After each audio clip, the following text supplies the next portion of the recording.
एक दिन एक गरीब एक सरदार जी के पास अपनी जमीन बेचने गया। बोला, सरदार जी मेरी 2 एकड़ जमीन आप रख लो। सरदार जी ने पूछा कि इसकी कीमत क्या लगाओगे? गरीब बोला, 50,000 रुपए। सरदार जी थोड़ी देर सोचकर बोले, वही खेत जिसमें ट्यूबवेल लगा हुआ है? गरीब बोलता है, जी हाँ, आप मुझे 50,000 रुपए से कम भी दे दीजिए तो भी मैं जमीन आपको ही दे दूंगा। सरदार जी ने आंखें बंद की, 5 मिनट सोचकर बोले, नहीं, मैं उसकी कीमत 2 लाख रुपए दूंगा। गरीब बोला, पर मैं तो 50,000 मांग रहा हूँ, आप 2 लाख क्यों देना चाहते हैं? सरदार जी बोले, तुम जमीन क्यों बेच रहे हो? गरीब बोला, बेटी की शादी करनी है, इसीलिए मजबूरी में बेचना पड़ रहा है, पर आप 2 लाख क्यों दे रहे हैं? सरदार जी बोले, मुझे जमीन खरीदनी है, किसी की मजबूरी नहीं।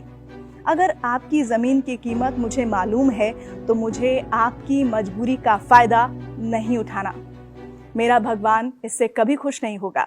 ऐसी जमीन या ऐसी कोई भी चीज जो किसी की मजबूरियों को देख के खरीदी जाती है, वो जिंदगी में कभी भी सुख नहीं देती।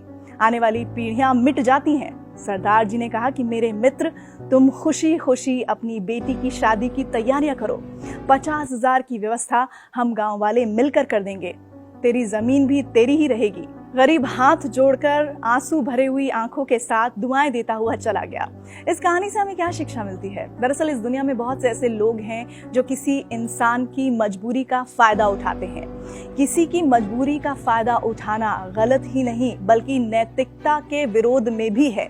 अगर कोई इंसान परेशान है, मजबूर है, तो हमें उसकी मजबूरी का लाभ उठाने के बजाय उस इंसान की मदद करनी चाहिए।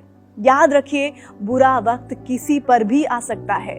अगर आप किसी की मजबूरी का फायदा उठा रहे हैं, हो सकता है कल को कोई आपकी भी मजबूरी का फायदा उठा सकता है। और देखिए, पूरा जो हिसाब किताब है आपके कर्मों का, वो होता तो यहीं पर ही है। आपको हमारी आज की कहानी कैसी लगी, जरूर बताइए।